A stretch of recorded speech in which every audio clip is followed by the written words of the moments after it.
Okay, so welcome everyone. Glad to be here for the Christmas Dev event, and I'm gonna present the only session that's not in Italian.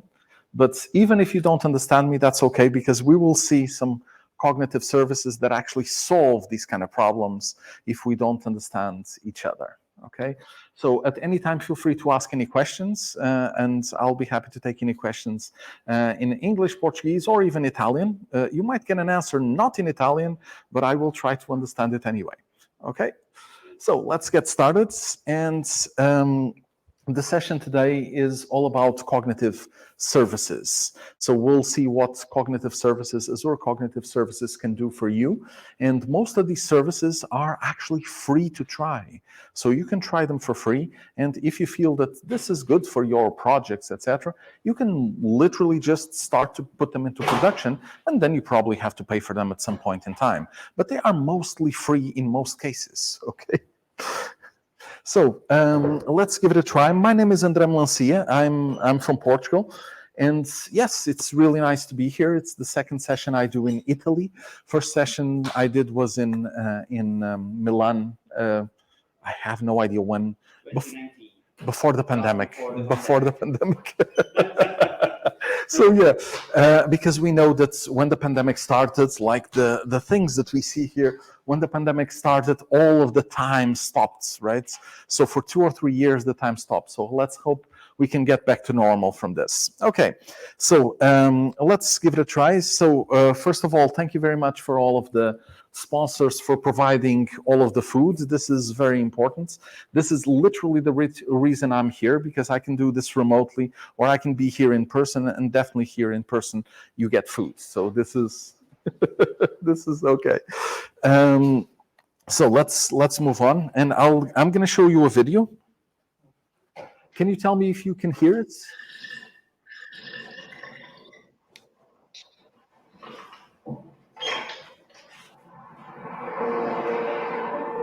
I'm Sakib Sheikh. I lost my sight when I was 7, and shortly after that, I went to a school for the blind. And that's where it was introduced to me talking computers. And that really opened up a whole new world of opportunities. I joined Microsoft 10 years ago as a software engineer. I love making things which improve people's lives. And one of the things I've always dreamt of since I was in university was this idea of something that could tell you at any moment what's going on around you. I think it's a man jumping in the air doing a trick on a skateboard. I teamed up with like-minded engineers to make an app which lets you know who and what is around you. It's based on top of the Microsoft Intelligence APIs, which makes it so much easier to make this kind of thing. The app runs on smartphones, but also on the pivot head smart glasses. When you're talking to a bigger group, sometimes you can talk and there's no response, and you think, is everyone listening really well, or are they half asleep? And you never know. I see two faces. 40-year-old man with a beard looking surprised. 20-year-old woman looking happy. The app can describe the general age and gender of the people around me and what their emotions are, which is incredible. One of the things that's most useful about the app is the ability to read out text. Hello, good afternoon. Good to meet you. Great, thank you. I can use the app on my phone to take a picture of the menu, and it's going to guide me on how to take that correct photo. Move camera to the bottom right corner of the document. And then it'll recognize the text. Read me the headings. I see appetizers, salads, paninis, pizzas, pastas. Years ago, this was science fiction. I never thought it would be something that you could actually do. But artificial intelligence is improving at an ever faster rate. And I'm really excited to see where we can take this. As engineers, we're always standing on the shoulders of giants, building on top of what went before. And in this case, we've taken years of research from Microsoft Research to pull this off. I think it's a young girl throwing an orange frisbee in the park. It's about taking that far off dream and building it one step at a time. I think this is just the beginning. Okay, so I need your opinions. How long ago do you think this video was? years, 1 year, 2 years, 4, you're 50-50, 2 years there. So I can't tell you exactly the date, but I have in my mind 2016. 2016? 16, exactly. So this date of this thing was 2016 or just a bit before. Now, all you see there are cognitive services doing things, okay? And how many of you are developers? A few developers. How many of you are, let's say, machine learning and, data scientists? One. Okay. So most of you are developers, but you can do most of these things either if you are a developer with REST APIs, so very easy to use those REST APIs, or the SDK that wraps around the REST APIs, which is a bit better, of course. Or you can actually use some of the services you have in Microsoft 365, the Office and Microsoft with things like Power Apps and AI Builder, etc. Some of these features, well, not necessarily all that you've seen in the video, but even others are available in some of the other products, okay? Now, I'm not going to sell you anything because most of the things I'm going to show you are actually free, or at the very least, you can try them for free. But I will show you, first of all, how this works, and then we'll do most of the demos from this point on, okay? So cognitive services, like most things nowadays, everyone familiar with the REST APIs? Yeah, what REST APIs are, okay? So these are connections to HTTPS connections, not HTTP, because those are very insecure, but technically you could still do it. But all of these connections can get access to cognitive services, to bots, to all of the stuff that you have available. So let's assume that for cognitive services, you actually want to use any of the things on the left. So it can be a cell phone, it can be a normal computer, a website, or even a driving car. This can be a car that's driving itself, etc. Or something. This was unexpected. Sorry about that. I cannot touch it. Seems to be a thing. However, goodbye. Okay. So this is intelligent beyond my knowledge. Okay. So anyway, the glasses, you can try different things. So in the video, we saw some kind of glasses, robots, whatever. So all of these things can actually use those cognitive services, and here's how. Okay. So this is an example. You don't have to use it necessarily like this. But one of the examples is you have some kind of server. This is your server, okay, and you manage things from your server. There is actually services in Azure that go around this, so prevent you from actually having a server of your own. But let's say that this is a website, okay, just to keep it simple. So that website gets some requests by someone.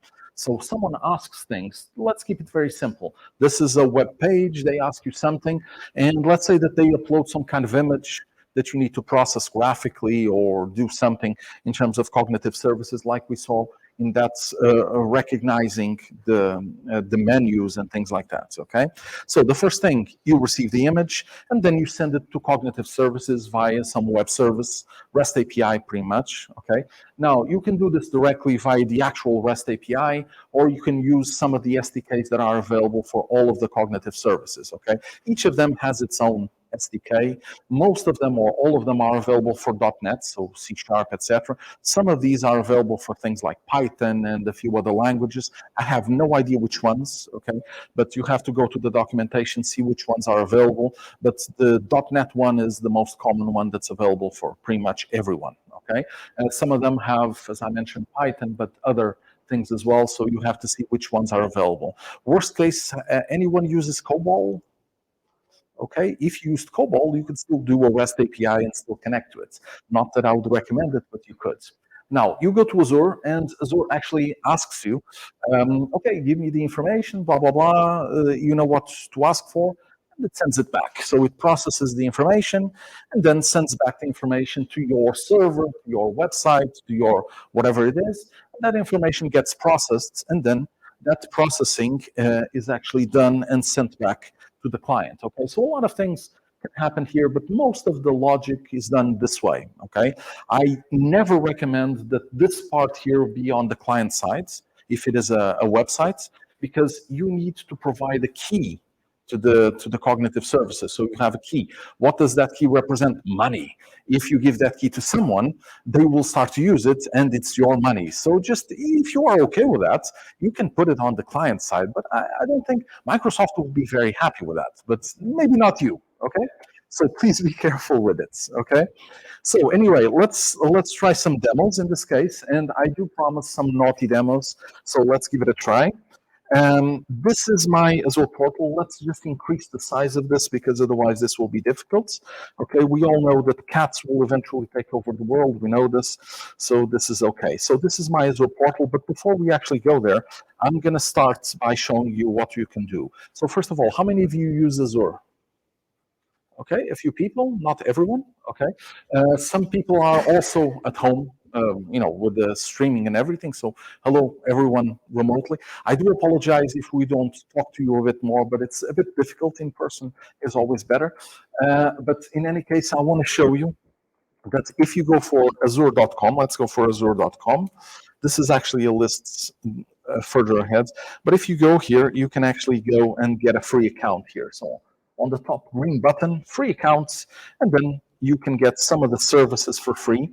One of the interesting things is that some of the services that will always be free are exactly the cognitive services, okay? They have a free tier. There's like a limit that you can ask, like 1,000, 2,000 something requests per month for free. I have no idea, it depends on which service, but you get them for free. Okay, and if you are putting this into a production environment, you need more. Well, you pay for it, but then you get business. So it's a production environment. Okay, so just out of curiosity, if you are a student, you can actually go and say /students. Okay, so let me just go for this. Okay, let me just go for this one, and you can go here for Azure, blah blah blah, and then you add /students. And if you add those students, you can actually get this for actual students if you want to. And if you are a student, present values are like $100 per year, but at least it's not per month. So you can leave all of the things running for the whole year. And in the case of cognitive services, because they are free, you need an account, you need to associate a credit card, etc. after the first month. So just having the student's account, it lasts a year. Then they renew it if you continue to be a student. So you never have to use a credit card for that. And because the services are free, you don't even spend that kind of money. It's just free. Okay. So some of the most of the services I'm going to show you can have a free tier. Maybe one or two will not, but we'll see. Okay. So getting Azure services is very easy, but let's actually see the services. So you go for products here on top, and then you go AI machine learning, and then you have a few services here. Okay, so most of the ones you want, let me zoom this a bit better as well. Okay, so there's actually quite a lot. Okay, we'll start here. We'll just have a look at this one here. Just to give you an idea, the ones we saw in the video where you recognize the things in the menu, etc., can use Forms Recognizer or you can use computer vision, depends on the objective. Okay, so both of them would work really nicely. Forms Recognizer, it's something simple. Let's say you have a form like an invoice or something like that. If it is an actual invoice, there is a predefined model that's already there that you can use it immediately, and it will immediately detect the invoice thing. Okay, the receipt from a restaurant or something like that, that gets detected automatically in most cases. If you have a very specific form or a very specific receipt, maybe you want to draw it yourself and explain where things are, and then associate that with fields. It's your option. Okay, you can do it. Okay, so machine learning. You can actually use machine learning in a lot of ways. If you'd like, I'll give you the link to my website. It's not difficult. It's Andy.pt. And I have a lot of videos there about machine learning. So machine learning is different. Here, you don't need to use machine learning. So all you have to do is to use the REST APIs, which are already done. However, if you want to do actual machine learning training and do all of the steps yourself, Azure Machine Learning is one of the environments that's the easiest way to use, because with one or two lines of code, you can deploy clusters, you can deploy everything. It's very, very easy. Okay. But you also have, besides Azure Machine Learning Workspace, you also have Synapse Analytics, which is very trending nowadays. You have Databricks, which at present time, pretty much all the things you do in Databricks, you can do in Synapse, and sometimes cheaper. So not much interest nowadays, although they keep adding things to Databricks, and then the Synapse Analytics people keep adding things to it to go around it, because Databricks has a problem. You have to pay a license to the Databricks company, okay, which is a separate company. So in that case, yeah. So anyway, bots. We'll try bots at the end. We'll get to that. Cognitive search. This is not something special. This is just you have services in Azure with things like, let's say, you have files, you have databases, you have NoSQL databases as well, like Cosmos DB, things inside of Cosmos DB. So you can use cognitive search to detect things, to actually detect data, to detect whatever you want, okay, and try to search inside of that data. But the funny thing is that it used to be called just Azure Search. They added the cognitive in the middle, because you can use some of the cognitive services I'm going to show you and be more intelligent. So you can do things like sentiment analysis, detect the language, do a lot of other things that are intelligent in the cognitive services part, and you can add them to this thing at the same time. Okay, so that makes it very fun to be able to do this directly from here. So from time to time, there's going to be a refresh of the data, and that refresh will take advantage of all of that in an integrated way. Okay, you don't have to build an application separately just to detect this. It's already done. Plus, it's probably going to be cheaper if you do it integrated than to actually separately do all of the things. So it's nice. OpenAI, so it's trending nowadays. So the last 2 or 3 weeks, everyone talks about it. So we'll, if we have time at the end, we'll talk about it, although it's not our main focus today. But Applied AI Services, well, this is just a branding name. These used to be all in the same place. With this one and this one, they would all used to be just part of the same thing. So it's just some extras that they have in a separate definition now. This is the basic stuff. This is the more advanced stuff, okay? So actually things like bots will probably be inside of this. Forms recognizer will be inside of that one as well. So it's just a marketing separation, but it's the same thing, okay? So let's go inside of cognitive services. I think I already had the image, the page here, but I will close it because otherwise it just gets very confusing. Okay, so from here, everyone okay with the size of this? Can you all read it? Is that okay? Okay, so we have a few groups of areas, let's call it like this, and we can actually start with vision. Okay, so I'll start with vision, but I will come back to the other ones. So we have a few things, and what you saw in the video was actually not 100% correct anymore, because a few months ago, Microsoft did a few changes because of responsible AI. So some things that you used to be able to see in the Face API are actually not available anymore for most people. Well, they are available. For instance, you can recognize people, etc., but you cannot recognize things like the age and the gender. Okay, maybe one or two more things. Well, you can, but you have to ask permission, and it involves lawyers and boring things, etc. So yeah, I don't have the option to see it now, so it requires a lot of bureaucracy. One of the reasons they allow you to do that is exactly what we saw in the video. So anything related to accessibility. So in that case, it would have been acceptable to use that for that specific reason. Other cases, let's say, oh, I want to put a camera inside the door, just getting people in, etc. No. That's probably not going to be an acceptable case, okay?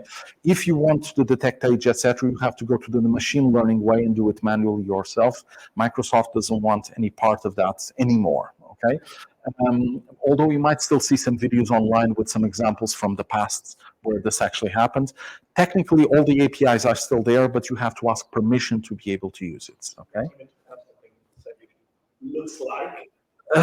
Well, some of those are available. I can't tell you the exact details because I don't know them myself. I would have to go and look at the communication that they have. Even the formal documentation is still being changed because of what the lawyers decided, not the actual technical people, but the lawyers.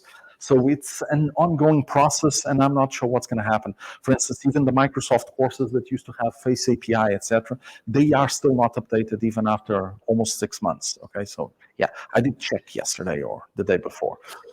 Anyway, we have a few other examples. So let's start with computer vision first. Okay, So computer vision is fairly easy. So how does this work? Well, you can do a lot of different things like looking at images and trying to detect objects, trying to detect people. You can also do things like detecting words. So if you have, let's say, something written, let's say a license plate or something like that, you can actually detect what's written there. So this would be the OCR part. But you can detect a lot of different things with this. You can even detect actual people. It's not the same as, or not detailed as the Face API, but you can still detect them, so it's okay. I will try to do a demo of this, but the details, for instance, with the computer vision, one of the things that they don't allow anymore because of the same privacy rules is the detection of celebrities, okay? Which you might think, why? Personally, I don't think that there's a reason for this because celebrities are by nature famous, right? So, for instance, one of the funny things we used to do when that was working correctly is what's the likelihood of you looking like a celebrity? That would be fun, right? But yeah, those kind of things are sadly not available anymore. So anyway, let's go to the Azure portal. I will show you how to deploy some of these services, but all of these services I'm going to show you, they deploy exactly the same way, so it's not difficult, okay? You go two ways. You can go to the plus sign and search for these services here, or an easier way is to search for cognitive services. So in this case, it would be cognitive services, and they have a list of services. You can just say create and create them yourself, okay? The next tab on the left says all of the services that I already created, okay? So I've created quite a few different services already. Let me just zoom this still a bit more to make sure everyone's able to see this. Everyone okay with this? Okay. So I know people at home, it's easier because they can just zoom it directly, but here zooming requires moving the chair to be a bit closer. So it's the zoom for the poor people that are in person. So but we're not on Zoom. I'm assuming this is Teams. Okay, so anyway, you can actually create some services by going here. So speech services, we'll talk about this next. Language services, you can just say create. I've actually created one like 10 minutes ago, something like that, because I don't want to wait for the thing to be created. It just takes 5 minutes each, so it's a long time. So vision, you can create one that says computer vision. I'm going to show you the wizard, but the rest is very easy. So you can go to subscription, and you can just say some resource group. You can create your own, some region. So here in Europe, we have a lot of regions. My only recommendation is use a region that's inside the European Union for obvious privacy reasons. I don't think there's one in Italy at this moment, any regions, maybe future planning, something, I'm not sure.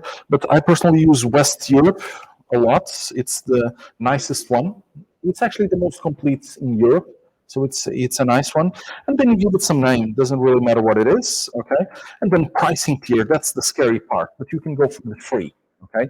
Free is okay, right? And the ones I'm actually going to use will be the free. So the difference between the two is it's not functionality, it's just amount, okay? So this one allows you a maximum calls per minute, so one every 3 seconds or something, but 5,000 calls per month. And the standard one allows 10 calls per second, and there's no limits. If you need more, you pay more. Okay, so it's like every 1,000 calls costs like €1 or two, or depends on the service. It's around €1 to €2, depends on the service. But it's like 1,000 each. Okay, so it's still very cheap. But even the free one is okay. So you can use the free tier. So the rest is easy. All of the other ones are default. You say review create, and then you click the button to create. Job done. Okay, all the other ones are similar to this. They might have one or two other things, but they are mostly similar to this, okay? Now, I can go to all cognitive services, and I have one for computer vision here, okay? No passwords, okay? So I have one for computer vision here, okay? And if you go down here, you have get the API keys. What is this? Well, keys are here. I'll show you in a second. And then they tell you go to the API console. So you can actually use the applications in the documentation that you see, so that's all fine. But if you want to go for the API console directly, you can do it, and that's literally what I'm going to do. So I'm going to go to an API console, which says something like something.dev.cognitive.microsoft.com, and then all the rests. Okay, I will, of course, increase the size of this. And then, yes, they do tell you we need some keys, and my keys are actually here.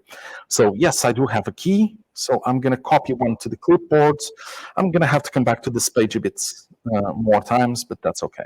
So anyway, for computer vision specifically, by the way, let me give you a tip before we continue. So if you remove the last parts of the thing, all of the things, you get a list of all of the cognitive services here. It's a huge list.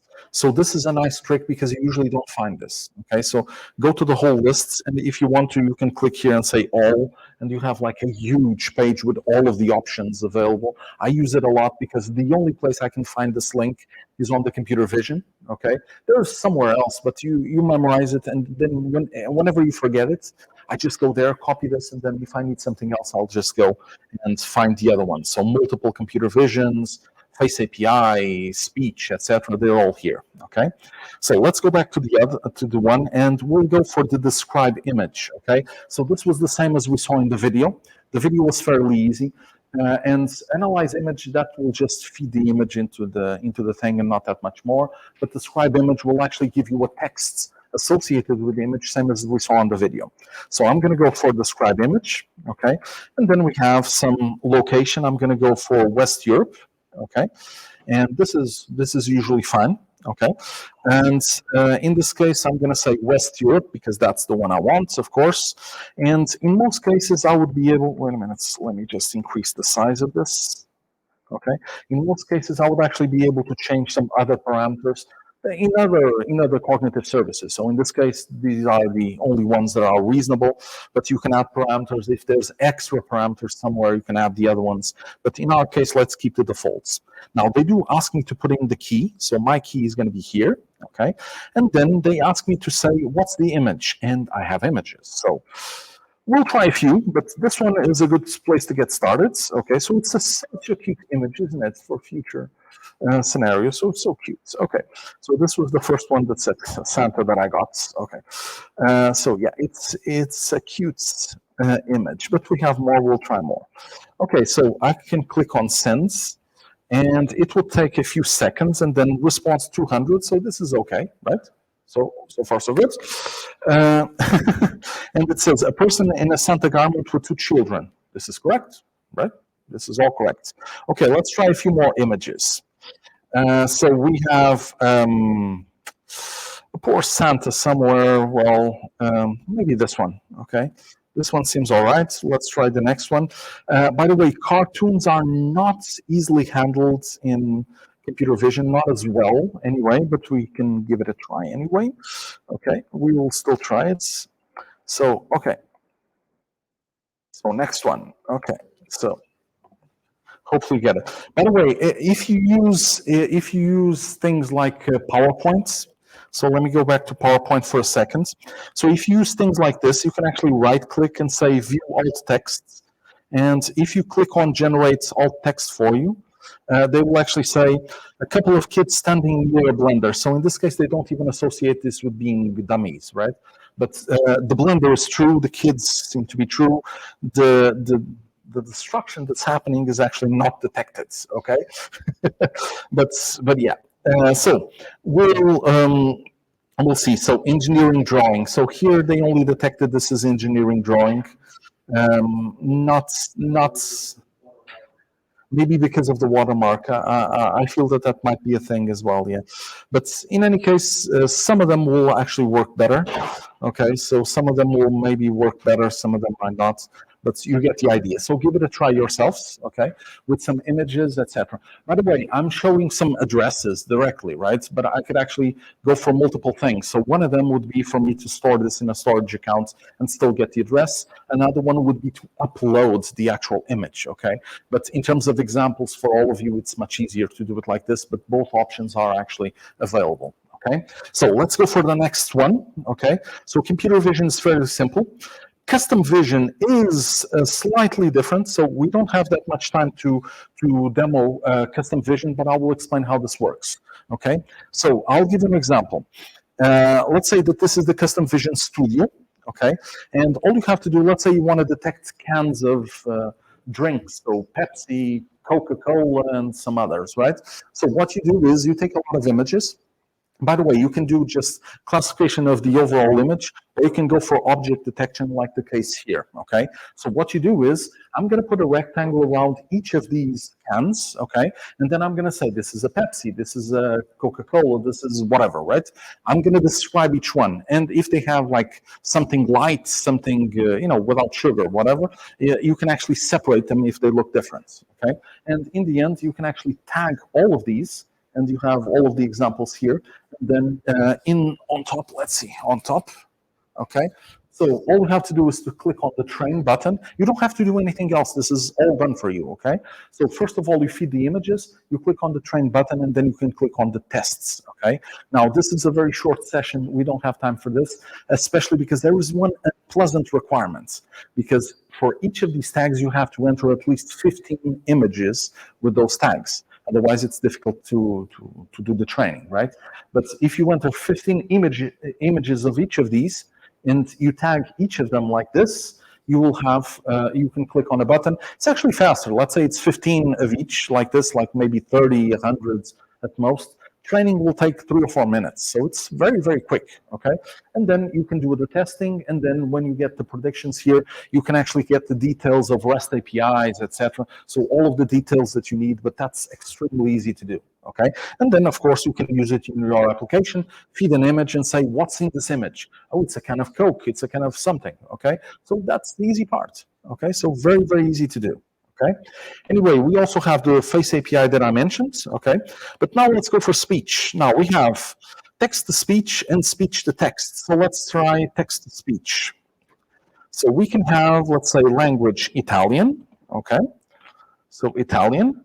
And we have some voice. So I have no idea what's there. Puoi sostituire questo testo con qualsiasi testo personalizzato. Okay, so this is fine. This is a bot. We'll get to bots later. But I can say anything I would like here, but I will continue to this. But you can actually speak with different voices. Give me a second. Elsa. So some dude, Rinaldo. Okay, and. Okay, so the newer ones are actually a bit better because they are more processed by the thing so that the words actually flow better. So they are a bit better. But if you want... Sostituire questo testo con qualsiasi testo personalizzato. Sostituire questo testo con... It's the same dude, okay? It's just different pitches. So you can actually adjust this so it looks better for you or worse. So even the normal voices can change drastically, okay? So very, very easy. And remember, this is extremely easy to detect. Okay, so we have speech to text as well, okay? And this one is easy. Any volunteers? Come on, one volunteer, come here. Okay. Just say something. E cosa mai dovrei dire? Mi fa molto piacere essere un volontario. Yep, seems okay. Thank you very much. Thank you. Okay, so we can see that this is very easy, okay, and you can upload the file like an MP3, that's easy, but you can also see it live, okay, and another example of this is to actually use the speech translation, okay, so speech translation is live, so I will try this in Portuguese, okay, so I will try this in Portuguese and target language Italian, okay, and I can actually say, olá a todos, estamos aqui logo a seguir o almoço. Okay, so I said something like we're here, it's just after lunch or something like that, right? Okay, so this can happen live, okay? So you can actually have this live changing things. And what you get in Teams, when you see the subtitles in Teams, this is literally what you see, okay? It's this same technology that you see. Actually, all of these three that I've shown you are actually integrated, so they can even translate to multiple languages at the same time. One audio source, multiple text outputs if you want to. The other way around is a bit more difficult, but yes, you can do it, okay? We also have speaker recognition, which is if you have multiple people in the room, they detect each of the person's identity in terms of voice, and then from that point on, they know it's you, so they say, oh, this person is speaking this. So great at conferences, they will detect person something speaking this, person something speaking that. So very easy. Okay. Now let's go for language, and because we have very limited time, I will try to show you some language things. So language this one. Okay. So all we have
a company and detect the sentiment, and then you have the actual people that work there focused on the negative ones, the positive ones, how about the clients, stuff like that. Okay, so very little time. Let's go for the bots. Okay, so I have some bots, and in this case, I actually use something called Power Virtual Agents. You actually, let me just show you this. You actually have two types of bots. Okay, and you have your Power Virtual Agent bots and your Azure bots. What's the difference? If you are an end user that doesn't understand anything about IT, Power Virtual Agent is very easy. Click a button, the thing is there, left code, all done. If you use an Azure bot, you use things like languages, which is another service which is in the middle of a phrase, pretty much the same way we detected this, but very specialized, like please turn on the lights, please turn on the air conditioning. So they detect air conditioning, they detect turn on, etc. So they detect all of the details. Okay, we would need a whole session just to talk about language understanding services. Okay, Q&A maker is also very easy. You can get like questions and answers like a table. Questions on one side, answers on the other, and you can actually generate a bot. Go inside the Q&A maker or the new name that they have for the thing, and you can actually sequentially click on the buttons after you publish it and say create a bot based on this. Okay, and they will create a bot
do is you go to powervirtualagents.microsoft.com, powervirtualagents.microsoft.com, and then all you have to do is say new chatbot. So it's one, the other one is still a preview, and then you give it a name. What language will it speak? So English.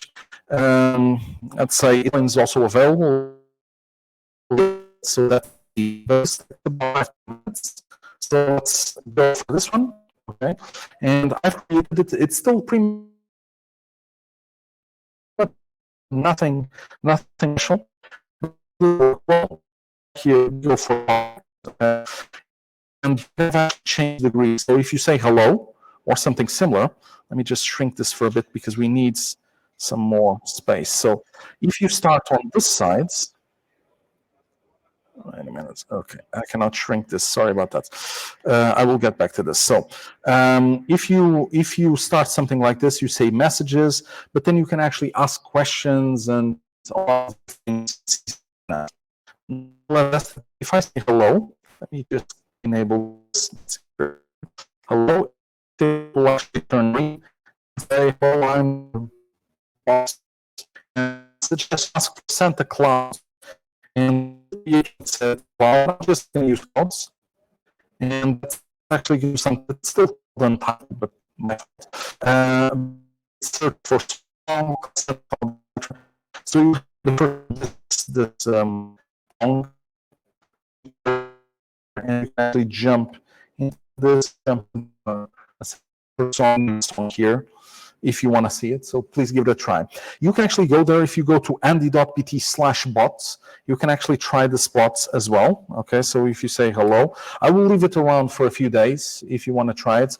But most of the things are about shopping. Okay, so if you say buy things online, so store hours and things like that, these are the default that you get, okay? But if you go to things like developer.microsoft.com, there is a way there. If you go for, let me show you, developer.microsoft.com, you can actually create your own tenant if you don't have accounts for this. You can actually go for Office 365, and then down here somewhere, you can actually join the developer program. So it's going to be this one.